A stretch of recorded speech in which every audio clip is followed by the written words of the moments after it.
The friend I trusted the most. Daniel Hill always believed loyalty was something you built, not something you questioned.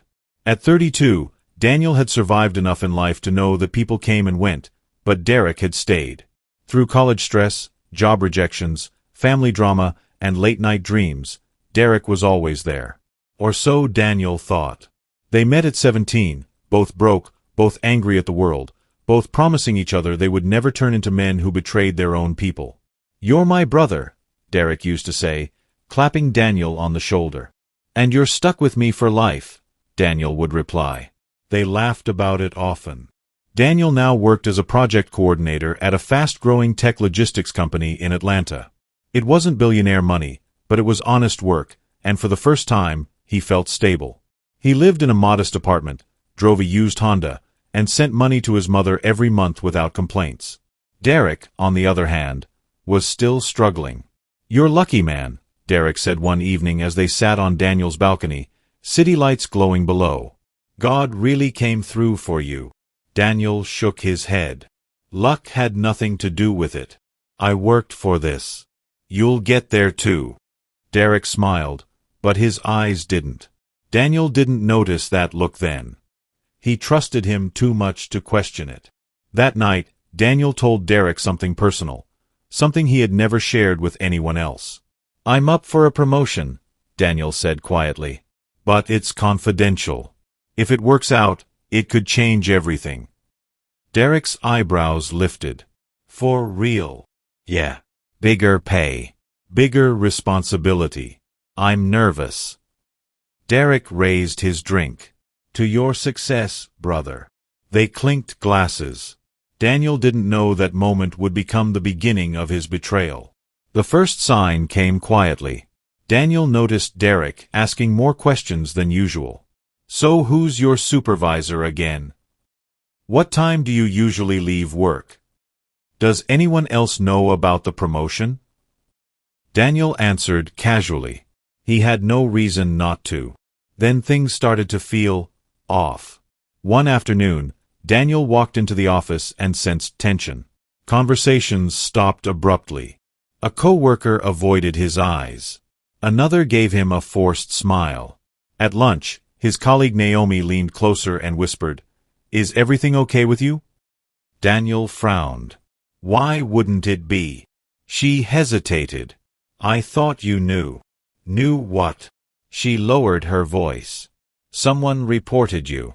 Said you were leaking internal information and manipulating project data."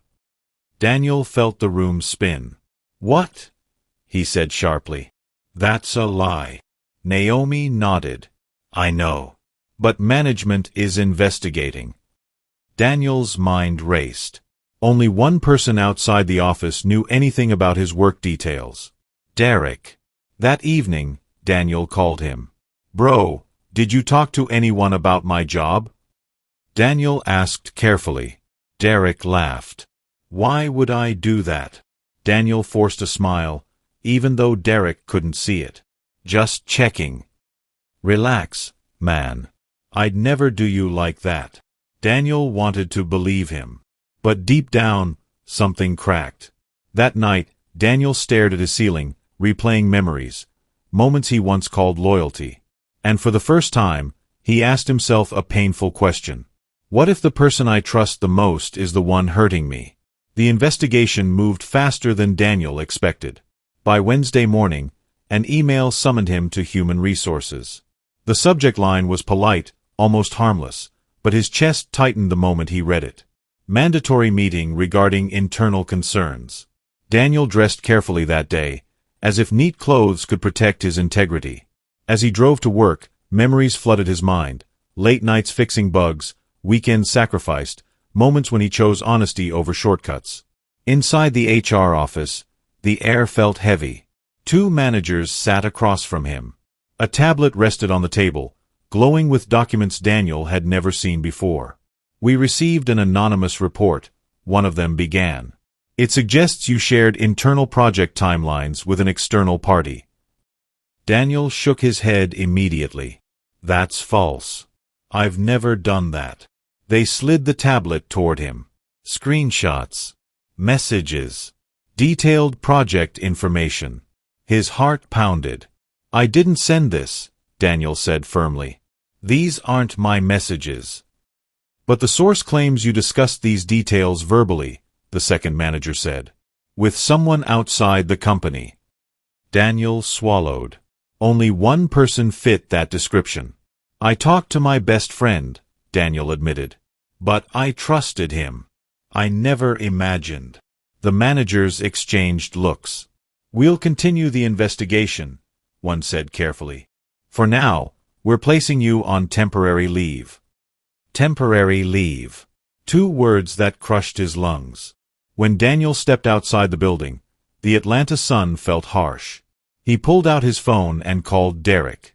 No answer. He called again. Straight to voicemail. For the first time in 15 years, Daniel felt something ugly crawl up his spine. Fear mixed with disbelief. That evening, Daniel drove straight to Derek's apartment. The door opened after the 3rd knock. Derek looked surprised. Too surprised. Daniel? What's up? Daniel stepped inside without greeting. Did you report me? Derek scoffed. Bro, you sound crazy. Daniel's voice shook. They had details, Derek. Details only you knew. Derek crossed his arms. So now you're blaming me because your job is on the line? Daniel stared at him, searching his face, the face he once trusted with his life. Look me in the eyes, Daniel said quietly, and tell me you didn't do it. Derek hesitated. Just a second. But that second screamed louder than any confession. Derek exhaled. I didn't have a choice. Daniel felt like he'd been punched. What do you mean, you didn't have a choice? They were hiring, Derek snapped. Same company. Same department. They asked how I knew so much. I told them the truth. Daniel laughed bitterly. The truth? Or the version that benefited you? Derek's voice hardened. You already had everything. The job. The promotion. The praise. I was tired of being behind. So you destroyed me to catch up? Daniel whispered. Derek looked away. That was the answer. Daniel turned and walked out, his chest burning.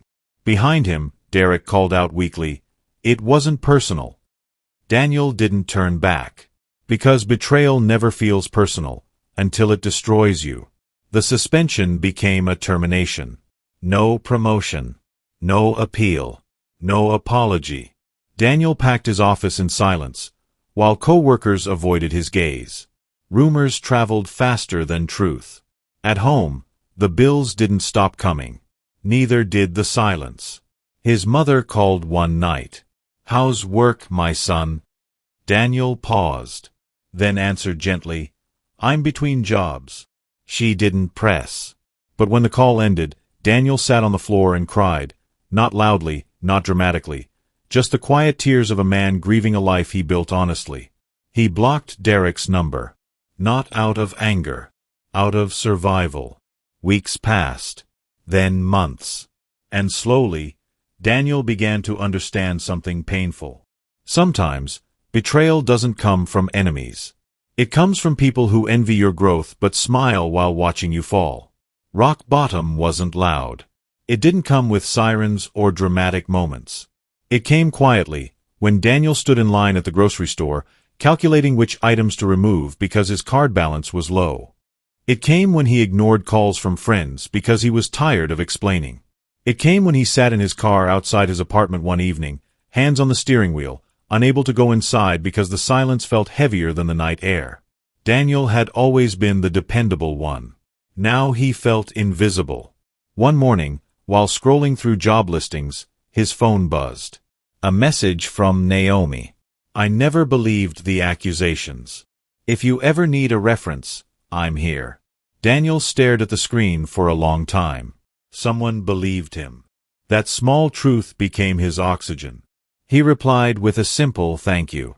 Later that week, Daniel volunteered at a local community tech center, helping teenagers learn basic coding. He didn't do it for money. There was none. He did it to remember who he was before everything broke. A teenager named Isaiah looked up at him one afternoon and said, "You're good at this. Why you here instead of some big company?" Daniel smiled faintly. Life happened. Isaiah nodded like he understood more than his age allowed. Sometimes, healing begins where pride ends. 3 months later, Daniel got an unexpected email.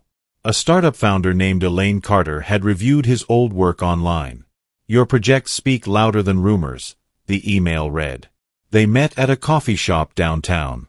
Elaine didn't waste time. "I know what happened at your last job," she said. "I also know what doesn't add up." Daniel stiffened. She held up her hand. "Relax. I've seen betrayals disguised as professionalism.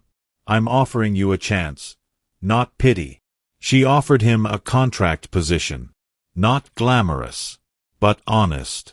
Daniel accepted. He worked like his future depended on it, because it did. 6 months later, the contract became permanent. Then came trust. Then responsibility. Then respect. And slowly, Daniel rebuilt, not loudly, not for revenge, but with quiet consistency. The message came unexpectedly. From Derek. "We need to talk." Daniel stared at it for hours before replying. About what? They met in the same coffee shop Daniel once celebrated his promotion dreams. Derek looked different. Thinner. Tired. "Things didn't work out," Derek said, staring at his cup. "They found inconsistencies. Turns out, they checked the source of the information." Daniel said nothing. "I was fired," Derek continued. "Blacklisted, actually." Silence stretched between them. "I lost everything," Derek whispered. "I thought stepping on you would save me." Daniel finally spoke. "And did it?" Derek shook his head. "It ruined me." Daniel leaned back. "That's the thing about betrayal. It never builds a future, it only borrows time." Derek's eyes filled. "I'm sorry." Daniel nodded once. "I believe you." Derek looked hopeful. "But," Daniel added calmly, "forgiveness doesn't mean access." Derek swallowed. Daniel stood up and left. He didn't feel victory. He felt freedom. Daniel didn't tell many people about that meeting. He didn't need to. His life spoke for itself. In 2025, Daniel led a small but powerful team focused on ethical tech development. He mentored young professionals and paid his mother's mortgage quietly, without announcements.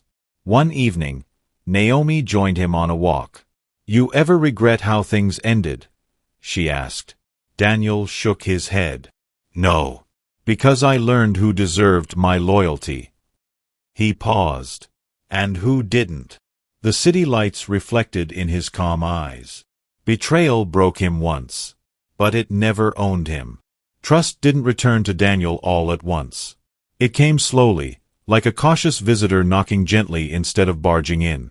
At Elaine's company, people respected boundaries. No gossip. No hidden agendas. For the first time since the betrayal, Daniel felt safe enough to breathe at work. That was where he met Alyssa Brooks.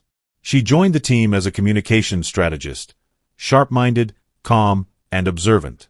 She noticed things others missed, including Daniel's habit of keeping emotional distance. One afternoon, as they stayed late preparing a presentation, Alyssa said casually, "You don't talk about yourself much." Daniel smiled without looking up. Nothing interesting there. She studied him. People who say that usually have the most interesting stories. He chuckled softly. Or the most painful ones. She didn't push. And that was why he trusted her. Just a little. Weeks turned into months. Daniel and Alyssa began having lunch together. Conversations flowed easily. Music, family, dreams, mistakes. One evening, sitting on a park bench as the sun dipped low, Alyssa asked gently, "What made you this careful with people?" Daniel hesitated. Then he told her everything. The friendship. The betrayal. The fall. The rebuilding. She listened without interruption. When he finished, she said quietly, That kind of pain doesn't disappear. But it doesn't get to decide your future either. Daniel looked at her. How do you trust after something like that? She smiled. You don't trust blindly. You trust wisely. Something shifted in him that night. For the first time, Daniel felt hope. Not rushed, not forced, but steady. Just when life felt balanced, the past returned one last time. Daniel received an email from his former company. They were reviewing old cases after an internal audit exposed misconduct. Derek's name appeared repeatedly. The email ended with a question. Would you be willing to provide a statement clearing your name officially? Daniel sat in silence. This was his chance. Not for revenge. For truth. Alyssa sat beside him as he read the email aloud. You should do it, she said softly. Not for them. For you. Daniel nodded. He submitted every record, every timeline, every truth. Weeks later, an official letter arrived. He was formally cleared.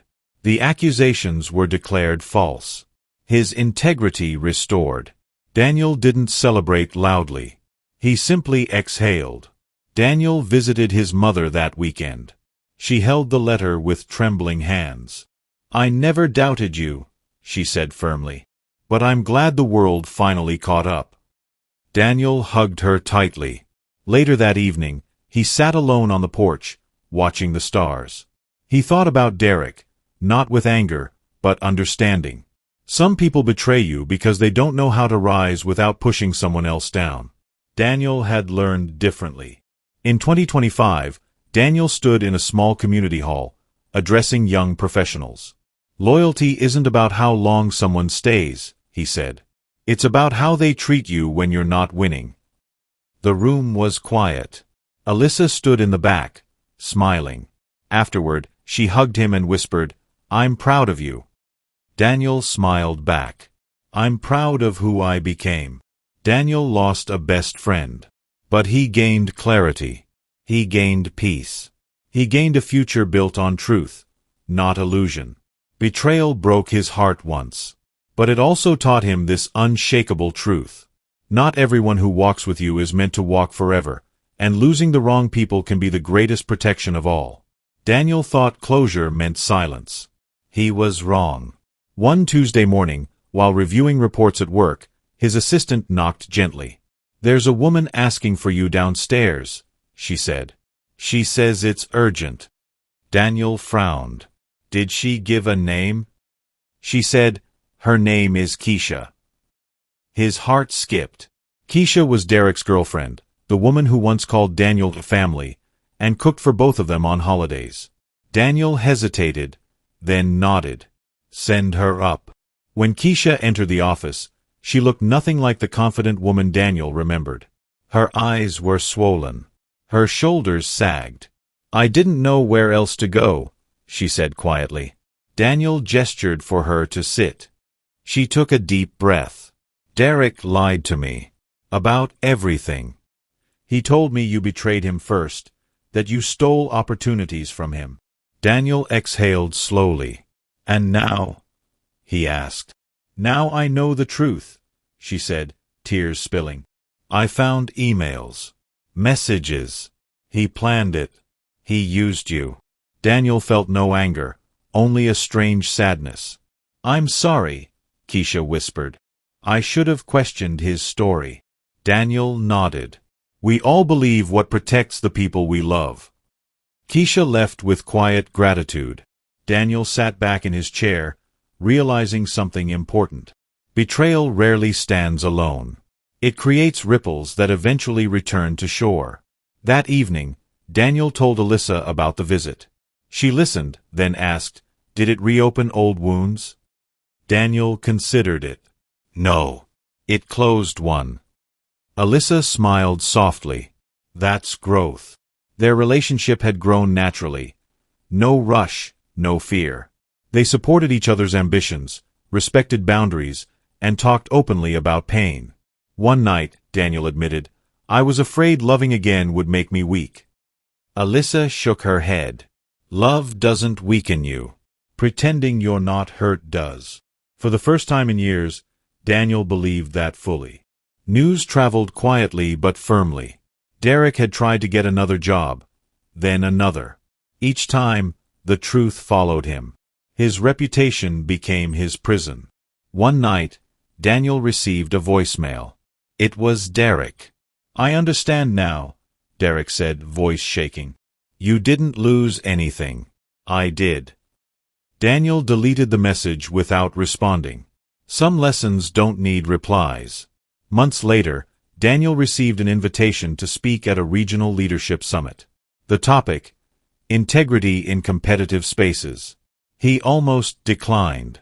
Then he remembered the version of himself who needed someone to speak truth when lies almost destroyed him. He accepted. On stage, Daniel said, "Betrayal taught me something school never did. Character shows when no one is watching, and consequences arrive when you think you're safe." The audience rose in applause. Not because of drama, because of truth. Daniel hosted Thanksgiving that year. His mother. A few close friends. Alyssa. No forced smiles. No pretending. His mother pulled him aside and whispered, "You became a better man than I prayed for." Daniel hugged her. That night, laughter filled the apartment. Peace had a sound now. In 2025, Daniel no longer gave blind loyalty. But he didn't live in fear either. He trusted slowly, loved intentionally, and walked away without guilt when respect was missing. Standing on his balcony one night, Alyssa leaned against him. "Do you regret meeting Derek?" she asked. Daniel smiled thoughtfully. "No," he said. "He taught me how to recognize real friendship." Alyssa squeezed his hand. The city lights glowed below them. And Daniel finally understood. Betrayal didn't end his story. It refined it.